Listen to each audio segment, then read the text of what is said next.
Ce matin, nous allons le voir d'une autre manière.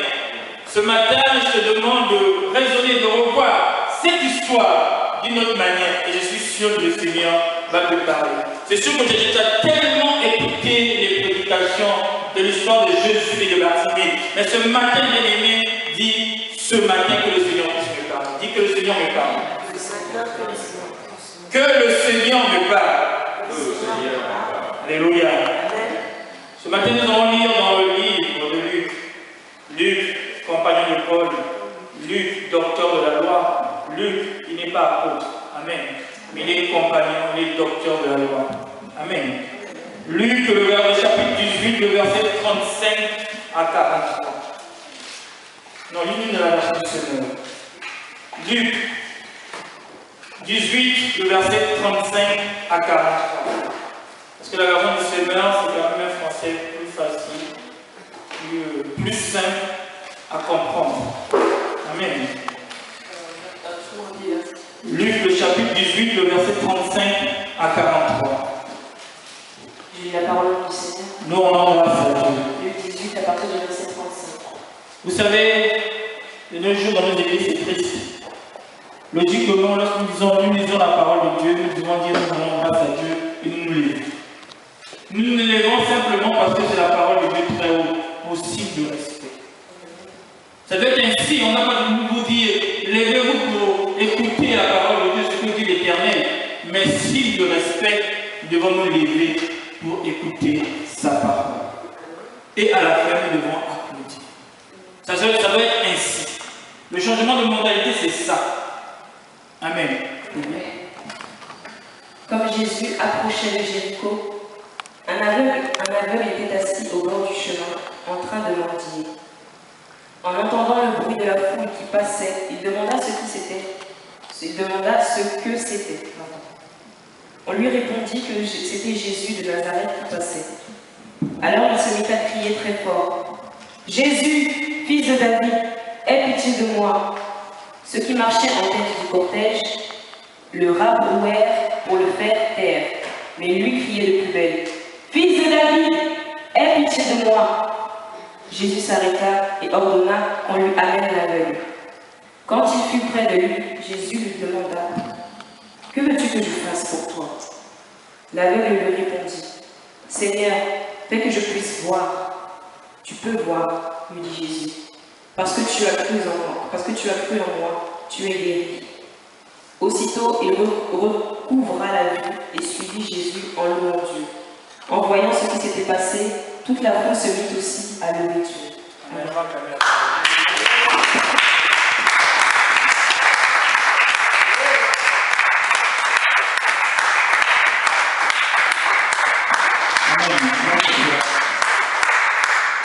Ce matin, essaie de voir ce passage comme une révélation. Moi, lorsque je l'ai lu, le Seigneur m'a mis dans une révélation. D'abord, la première nouvelle, qu'est-ce qu'on nous dit? On nous dit que le Seigneur s'approchait de Jéricho. D'abord, la première chose qui m'a étiqueté lorsque je disais, c'est la ville. Le Seigneur s'approchait d'une ville, et cette ville s'appelait Jéricho. Mais cette ville Jéricho avait une histoire. Amen. Cette ville, Jéricho, a une histoire. L'histoire de Jéricho, c'est que c'est la première ville que Josué a conquue après avoir traversé le Jourdain. L'histoire de Jéricho, c'est quoi? Jéricho est face à face avec le Jourdain. Et Jéricho se trouve dans la Judée. Lorsque nous voyons la Galilée et la Judée, Jéricho est à côté de Jérusalem. Jéricho, c'est à côté où Jean-Baptiste baptisait. Jean-Baptiste baptisait où? Jourdain. Là où il y avait le Jourdain.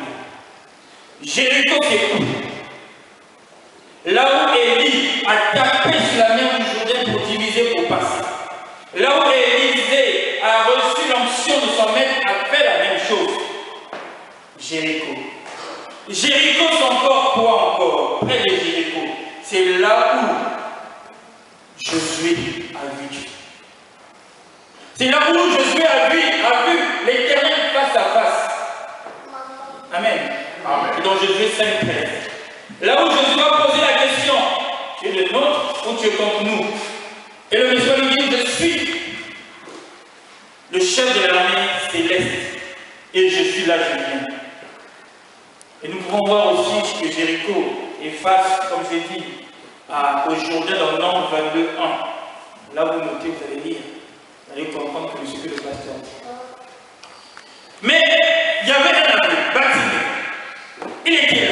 Il était assis. Il a entendu un bruit. Il a dit, qu'est-ce qui se passe? On a dit, c'est Jésus de Nazareth. D'abord, qu'est-ce qui a attiré l'attention de Bartimée? C'est le bruit. Mais lorsque nous sommes dans la présence de Dieu, il faut les alléluia, il faut les amens, il faut oser l'envie de Dieu soit béni, il faut le bruit dans la présence de Dieu. Nous ne sommes pas dans les cimetières. Lorsque je suis rentré ce matin, j'étais triste parce que la salle avait l'ambiance d'une veillée. La salle était tellement triste. Or, nous sommes dans la présence du Dieu très haut. Vous savez, lorsque, ce que je vous dis, c'est biblique, vous allez lire ça dans Exode, je vous donne les versets bibliques, Exode 28, 33 à 35, ou Exode 39, 25, 26. Vous notez. Lorsque Dieu a demandé à Moïse d'établir les habits pour les grands prêtres, pour rentrer dans la présence du Dieu très haut, Dieu a dit à Moïse, tu vas mettre des clochettes en bas de la robe du grand prêtre. Lorsqu'il va rentrer, ça va faire les clochettes, c'est quoi? Gling-là. Si le Seigneur l'a dit, parce que dans sa présence, il aime vous nommer. S'il ne pouvait dire non, tu ne mets pas les clochettes, lui-même il a dit à Moïse, mets les clochettes, gling-là. Dans lorsque le grand prêtre était dans le lieu très saint, le peuple était à l'extérieur et entendait les gling-là, les clochettes que le grand prêtre bougeait, allaient revenir. Dieu même a dit à Moïse, fais-le. Comme ça, si on est dans ma présence, tu ne vas pas mourir. Amen. Lisez ça dans l'Exode. Mais le jour de la Pentecôte aussi, il y a eu aussi un grand bruit. Amen. Boum, les gens disent, mais qu'est-ce qui se passe là-bas? Ils sont ivres ou quoi? Pourquoi il y a un grand bruit là-bas? Qu'est-ce qui se passe là-bas?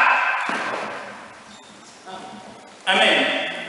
Lorsque le Seigneur entrait à Jérusalem, il y avait un grand bruit. Hosanna au Fils de Dieu. Bien-aimés, lorsque nous venons dans la présence de Dieu, la première des choses, c'est le bruit. Lorsque nous adorons Dieu, lorsqu'on prêche, on dit Amen, Alléluia, gloire à Dieu. Dieu est le Dieu tout-puissant. Le Seigneur doit sentir, les gens doivent sentir que nous sommes dans la présence du Dieu très haut. Pas la présence pour faire plaisir à quelqu'un, mais la présence du Dieu très haut. Le Seigneur dit, là où 2 ou 3 sont réunis à mon nom, il est là. L'église commence là où 2 ou 3 personnes sont rassemblées au nom du Seigneur. La foule, elle est trompeuse. La foule, elle cache beaucoup de choses. Amen. Je vous assure, la foule cache beaucoup de choses. Le Seigneur avait des foules aussi, mais ces mêmes foules ont failli le tuer. Lui-même fuyait la foule. Parce qu'il savait que la foule, elle n'est pas bonne. Amen. C'est bien que nous puissions être nombreux, mais il faut un noyau dur. Il faut que les gens viennent réellement. Est-ce que cette foule-là vient adorer réellement le Seigneur? Ou c'est une foule pour le plaisir de la foule? Il y a un jour, un pasteur qui m'a dit, pasteur, moi j'ai connu des foules. J'ai pas cité ce fou. On le connaît tous. Il m'a dit, pasteur, dans mon église, il y avait des fous. Tu venais à l'église, à Saint-Denis, il y avait des fous. Mais la foule, elle est trompeuse. Parce que le peuple, on doit le faire asseoir pour l'enseigner. Pour qu'elle puisse grandir. Pour qu'elle ne puisse pas demeurer simplement comme une foule. Amen. Amen. Donc, vous voyez, le père me disait toujours justement, quelquefois avant tu vas partir. 2 ou 3 personnes, et c'est vrai. Il faut enseigner comme s'il y avait 1000 personnes. Il ne faut pas faire la différence. Non, il y a 2 personnes, je ne veux pas enseigner. Je veux, non. Il m'a fait un témoignage, j'ai un homme de Dieu, quand on l'a invité, il dit, dans votre église, vous êtes combien? La personne a dit qu'on est 5, il a dit non, je viens. Lorsque vous serez 100, appelez-moi. Mais 5 âmes aussi ont besoin du salut. Mais la femme samaritaine, elle était toute seule, elle est partie convertir toute une ville de Samarie. Le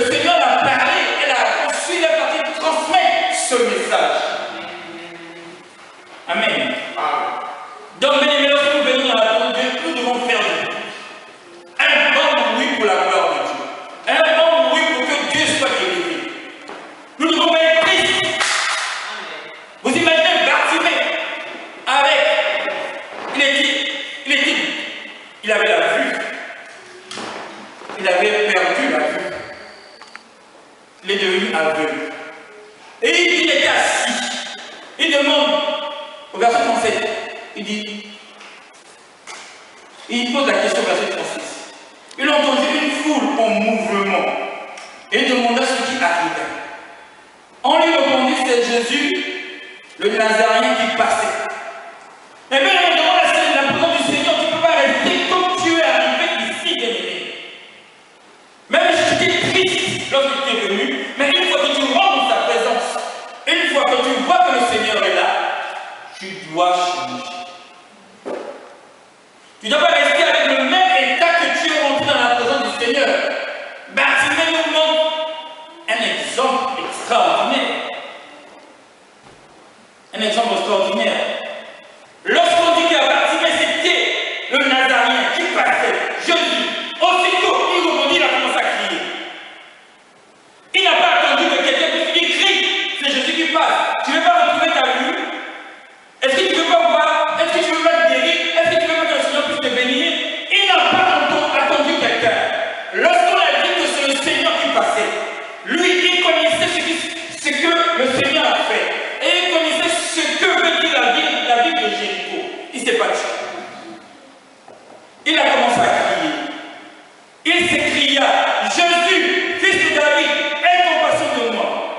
Je dis, arrête de crier. Laisse-le mettre. Laisse-le mettre.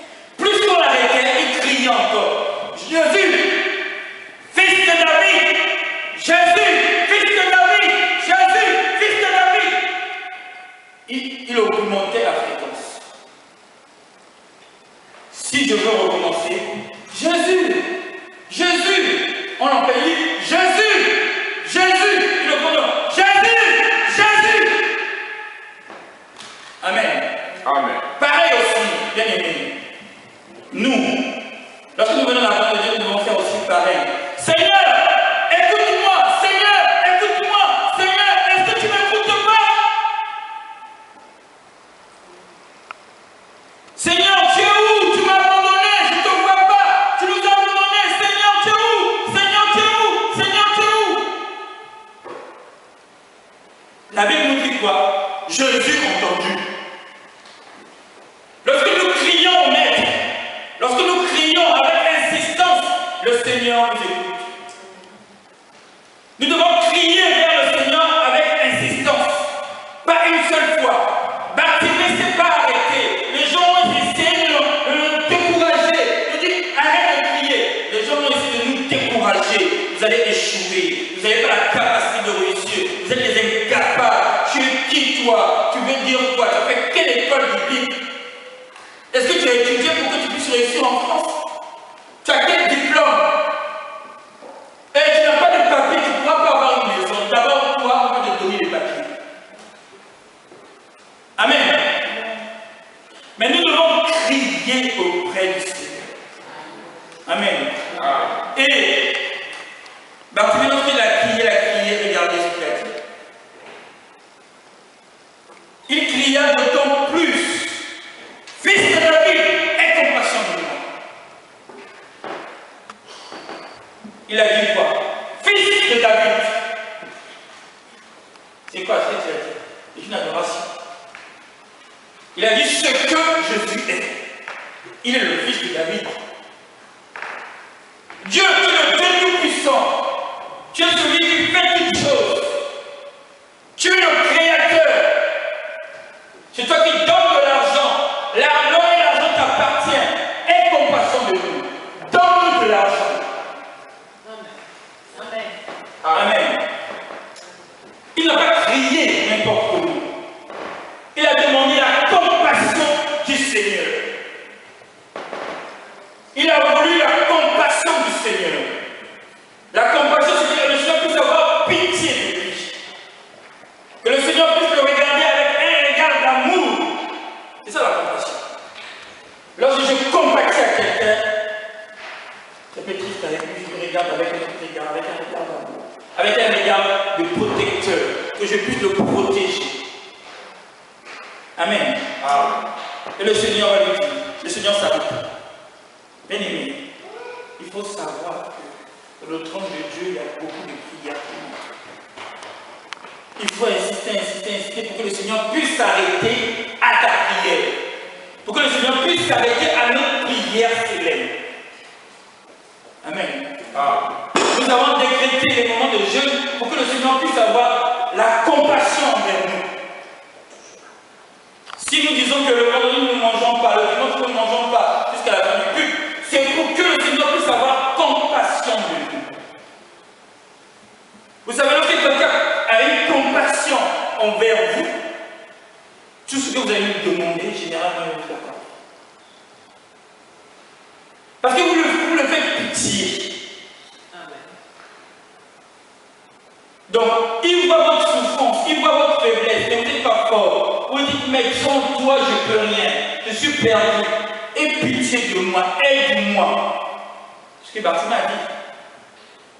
Et le maître lui pose la question. Jésus s'arrêta et ordonna qu'on le lui amène. Quand il se fut approché, il lui demanda, que veux-tu que je fasse pour toi? Il lui répondit, Seigneur, que je retrouve. Le Seigneur te demande, Célèbre, qu'est-ce que tu veux que je puisse faire pour toi? Et il connaît. Et le maître de toutes les circonstances, il sonde nos cœurs et nos reins, il connaît nos besoins. Mais pourquoi il pose la question? Pour qu'on puisse lui dire réellement ce que nous avons besoin.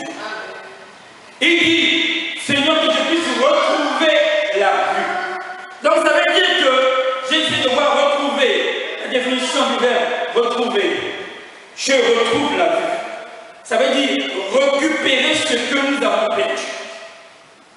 Retrouver, ça veut dire ça. Retrouver ce que nous avons perdu. Donc nous avons quelque chose et après nous l'avons perdu. Donc Bartimée, en quelque sorte, il avait d'abord la vue. Il voyait comme toi et moi. Et après, il l'a perdu. En perdant, il va voir le Seigneur Jésus-Christ. Seigneur, je veux retrouver ma vie.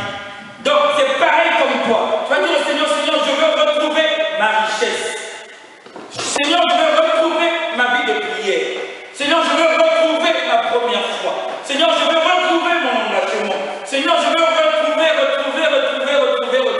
Je ne sais pas ce que tu veux retrouver ce matin. Seigneur, je veux retrouver ta grâce. Seigneur, je veux retrouver ton amour envers moi. Seigneur, je veux que tu retrouves le bon serviteur que j'étais avant. On est triste, il faut dire Amen. Amen. Bartimée n'a pas oublié que c'était par la foi que les miracles de Jéricho étaient tombés. Pendant 7 jours. Hébreux 11, vous pouvez lire. Josué et ils ont marché. Pendant 7 jours le tour. Bartimée n'a pas oublié qu'à Jéricho, c'est à cause de la foi que les miracles sont tombés. C'est pour ça que Bartimée, c'est prétendant du près de Jéricho. Il savait, s'il mettait sa foi, le Seigneur va agir. Bien-aimé, qu'est-ce que tu as fait de ta foi? Qu'est-ce que tu as fait de ta foi? Tu es où? Est-ce que tu crois que le Seigneur est toujours capable de faire? Amen. Ou il n'est pas capable de faire? Qu'est-ce que tu as perdu dans ta vie chrétienne que tu veux retrouver ce matin? Est-ce que tu as perdu la confiance envers les serviteurs de Dieu? Est-ce que tu as perdu la confiance, l'engagement envers Dieu? Est-ce que tu es devenu négligent? Avant, tu n'étais pas négligent, tu étais fidèle. Avant, tu venais très tôt, tu étais à 10 heures. Qu'est-ce que tu as perdu? Pose-toi la question au fond de ton cœur. Et dis au Seigneur, je suis là comme Bartimée, je veux retrouver. Si c'est la foi, tu dis une foi. Si c'est la pauvreté, Seigneur, je dis, Seigneur, je veux. Si c'est la richesse, plutôt, je dis, Seigneur, je veux retrouver ma richesse. Si c'est l'engagement envers le Seigneur, je dis, Seigneur, je veux retrouver mon engagement et mon zèle que j'avais. Bien-aimés, posons-nous les bonnes questions. Pourquoi nous sommes dans cet état? Ne cherchons pas la faute au diable. C'est d'abord nous-mêmes. Parce qu'il nous a donné autorité. Il dit à tous qui ont reçu, j'ai donné autorité, pouvoir de devenir enfants de Dieu. Il n'a pas seulement dit au pasteur, aux apôtres, aux évangélistes, aux docteurs, aux diacres, mais il a dit à tous. Ça veut dire que soit on a chuté, on est resté à notre état, on n'a pas voulu avancer. Mais Bartimée a avancé, il n'est pas resté dans son état. C'est sûr, à l'époque, il faisait froid, j'imagine. Il était en face du Jourdain, Nombre 22:1. On a dit que Jéricho était en face du Jourdain. C'est sûr qu'il avait une couverture, Bartimée. C'est sûr qu'il avait froid. Le Seigneur avançait. Lorsqu'il a entendu parler du Seigneur, il a pris son manteau, il a jeté la couverture, il a bondi. Bien-aimé, pour suivre le Seigneur, toi, est-ce que tu as jeté ton manteau? Il a jeté tous ses soucis. Il a jeté sa honte. Il a jeté sa pauvreté. Il a jeté toutes choses négatives pour aller prendre le manteau de gloire, pour aller rentrer dans la présence du Seigneur, pour avoir tout ce qu'il avait perdu. Bien-aimé, mais pourquoi tu ne jettes pas ton manteau? Pourquoi tu ne jettes pas ton manteau de lourdeur? Amen. Nous sommes devenus tellement lourds dans la présence du Seigneur. Nous n'arrivons pas à l'adorer. Nous n'arrivons pas à le louer. Nous sommes obligés, comme le pasteur Julien avait dit le dimanche, qu'on pousse comme une voiture à diesel. En poussant, quand on connaît les voitures à diesel, c'est difficile pour que ça puisse prendre l'élan, pour que ça puisse filer. Au lieu d'être comme l'essence. On est obligé que le besoin de cultiver les cris de joie, pour qu'on puisse crier. On est obligé de nous dire, on va le texte le dimanche à 10h, il faut être là. Il faut être là pour venir adorer Dieu au Seigneur le matin. Bien aimé, Bartimée nous montre un exemple de changement de mentalité.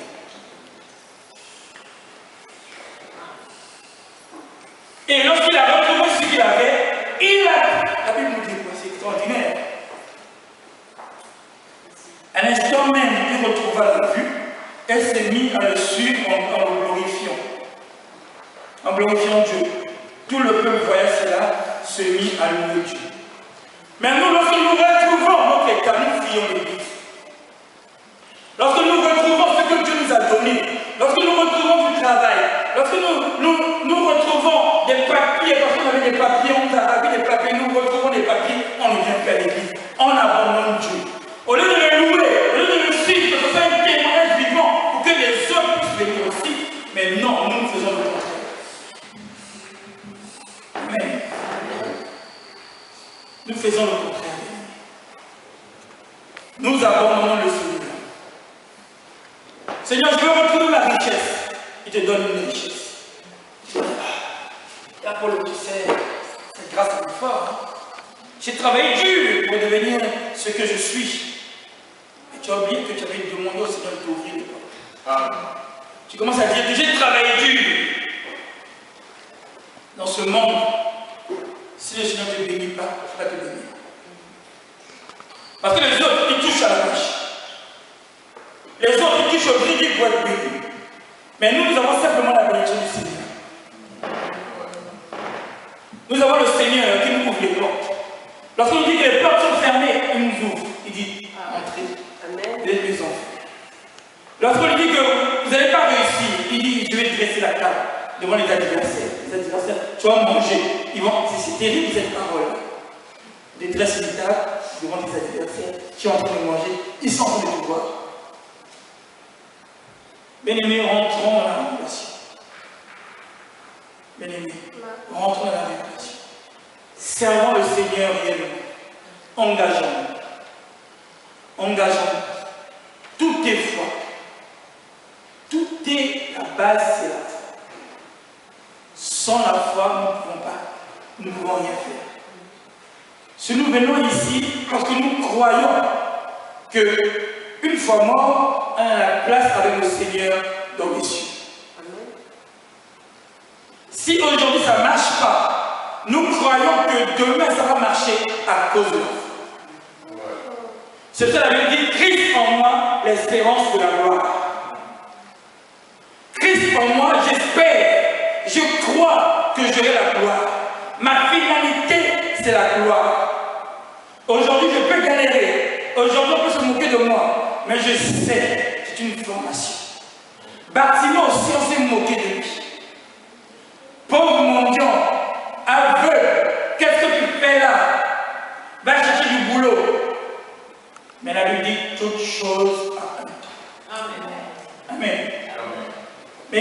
simplement crier au Seigneur.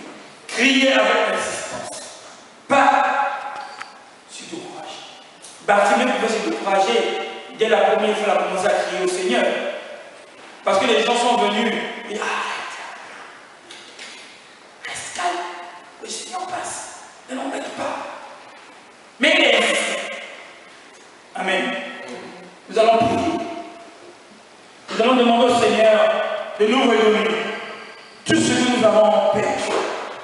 Tu vas demander au Seigneur de te redonner ce que tu as perdu. Je ne sais pas réellement ce que tu as perdu, bien-aimé. Mais tu connais. Parce que toi seul tu connais ta vie. Le Seigneur aussi connaît aussi ce que tu as perdu. Demande au Seigneur, Seigneur, je veux retrouver. Prie. Nous allons prier. Seigneur, oui, je prie. Seigneur, je viens encore à toi. Pour prier, fils de David, fils de David, fils de David. Aie compassion. Seigneur, que nous puissions retrouver notre zèle. Que Céleste puisse retrouver son zèle. Que Seigneur, que Céleste puisse retrouver ses finances. Que Céleste puisse retrouver ses prières. Que Céleste puisse retrouver ses évangélisations, Père puissant. Tout ce que nous avions. Seigneur, que Céleste puisse retrouver son premier amour, Père puissant. La négligence. Que Céleste puisse retrouver son service envers toi. Nous sommes affaiblis. Seigneur, je viens à tes pieds. Aie compassion de nous. Aie pitié de nous, Père puissant. Seigneur, parce que c'est toi qui nous Seigneur, si nous voulons faire avec nos forces, Seigneur, nous sommes voués à l'échec.